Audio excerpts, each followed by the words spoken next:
We're continuing with the after-test homework for Algebra 2, Unit 3. On number 12, it says find the volume. Remember, volume is equal to length times height times the width. So that's all three dimensions. So simple. All I've got to do is take all three of those dimensions and multiply them together. So I'm going to start by, I'm going to FOIL these back two together. And that's x squared 1x minus 3x minus 3. I'll go ahead and combine like terms for this. X squared minus 4x minus 3. Now I'm going to distribute the x to everything. I'm going to give myself a little bit of room here. X to the third minus 4x squared minus 3x. Then I'll distribute the 2 to everything. That's going to be plus 2x squared minus 8x minus 6. I'll go ahead and combine any like terms. Nothing goes with the x to the third. Minus 2x squared minus 11x minus 6. Okay.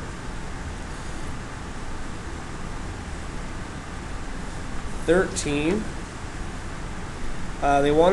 They give us the volume, they tell us the height, and they want to know the length and the width. Okay. So we're going to basically do this for number 13. We're going to do the same thing, but we're going to go in reverse. So we're going to factor instead of multiply. So they give me something like this.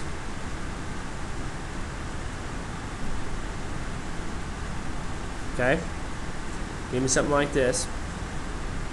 And I'm going to take a GCF out, which looks like it's 3x. That leaves me with 4x squared plus 9x minus 9. Alright. Okay. And now I got to factor this out. So I'm going to go ahead and use guess and check here to do it. Those are all the numbers that I have. Set this up. I'm going to go ahead and start with 2x. All students who are not participating in an extracurricular activity at this time, please report to the front of the school to wait for your ride. You can see those are not going to get me to 9. Okay. So I'm going to try 1 and 4 and 3 and 3. Okay. And that's going to give me 12x and 3x. Okay. That will get me to 9, but I want to get to positive 9, so that makes this one positive and that one negative. Okay. So I forgot my x there. So my answer is 3x times x plus 3, and then 4x minus 3. Okay. And you can double check and make sure that's right. But so now they're telling us this is the height. So this could be our length, or this could be our width. It doesn't matter which one's which. They just want to know what they both are. Okay. 14 is the same type of question, just a different type of factoring.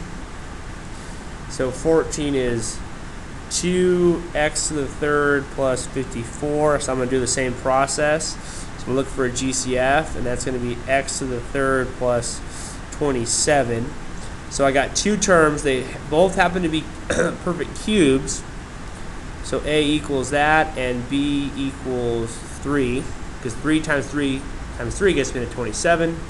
So this is going to factor as I'm going to come down here and do it. So remember our signs. It's same, opposite, always positive. Right? That's our SOAP type questions. So it's going to be the A term, the B term, the A term squared, A times B, and the B term squared. So to clean that up, I'm looking at that. And they want to know what's the length and the width. It's got to be one, either that one or that one. One of those is the length, one of those is the width. Okay. 15, let's look at polynomial long division.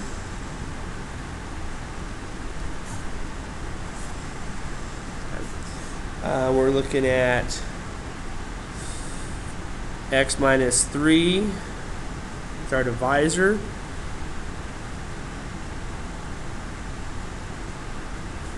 Okay, so remember the process. Ask yourself, what do I have to multiply this first term by to match that term? And it's going to be 5x. I'm going to put it over the same power. Now take this 5x and distribute it to both of these terms.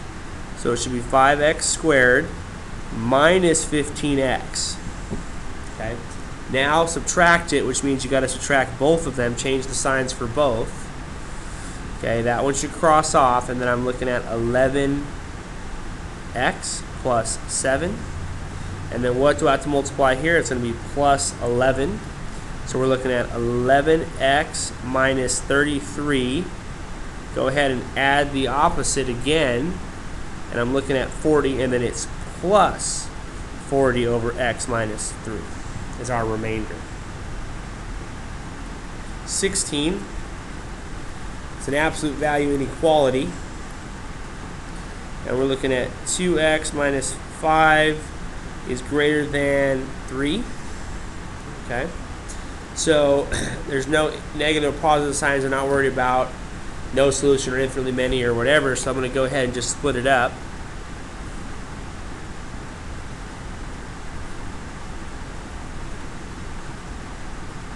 Okay, so flipping the sign for the negative one. And then I'm going to add 5 to both sides. And I'm looking at 2x is greater than or equal to 8. And 2x is less than or equal to positive 2. I'll divide by 2. Divide by 2. Oh, sorry, I'll move this up so you can see it on the camera. And then x is less than or equal to 1. Okay. So you can see I just kind of go back. I split it up. Keep one positive, keep one negative. The one that's negative, I change the inequality sign, and then I started to solve. Now once I get to this point, I have to graph them. Okay. So you don't need to put a lot of numbers on here, just the ones we're going to use. Okay. So I see that they're or equal to, so that tells me closed circles. We're including those values in the solutions. Now we got to look and see what it says. This tells me the x is greater than 4. Okay, so I'm going to use values that are bigger than 4, so that means I'm going to graph going this way. This tells me the x is less than 1, so I'm going to use using values going that way. So this is an example of an OR statement. Okay, it's an OR statement. Okay. If they would have graphed going toward each other, that would have been an AND statement or a conjunction.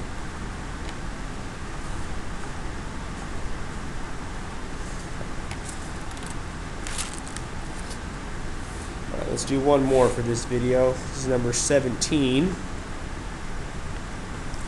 Alright, so we're looking at 4x to the negative 3, y to the third, all raised to the third times 7x to the negative 2, y to the negative third, all raised to the negative 1, all over x squared y to the negative 3, all raised to the negative 4. I wrote this a little bigger to kind of, so I don't crowd myself here. So let's go ahead and multiply this power. So remember, there's a 1 on that 4. So we got 4 to the third, x to the negative 9, y to the positive 9, and then we have 7 to the negative 1, x to the positive 2, y to the positive 3. I'm multiplying that all over x to the negative 8, y to the positive 12. And like I said, you could start reducing stuff down right now. I'm going to wait.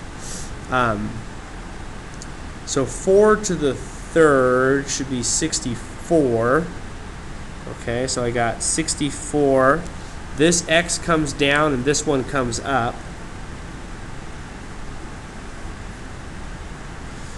This y stays there, this y stays there, that 7 comes down, this x stays up, that y stays up. Okay, we'll lose that 12 there. Hopefully I didn't miss anything. I have a y to the 9th too. I missed. Okay. So the negative powers switch and the positive powers stay where they're at. So I got 3 and 9, so that's a total of 12 y's. I've got 10 x's over that. That leaves me with just an x. So that's 64x over 7.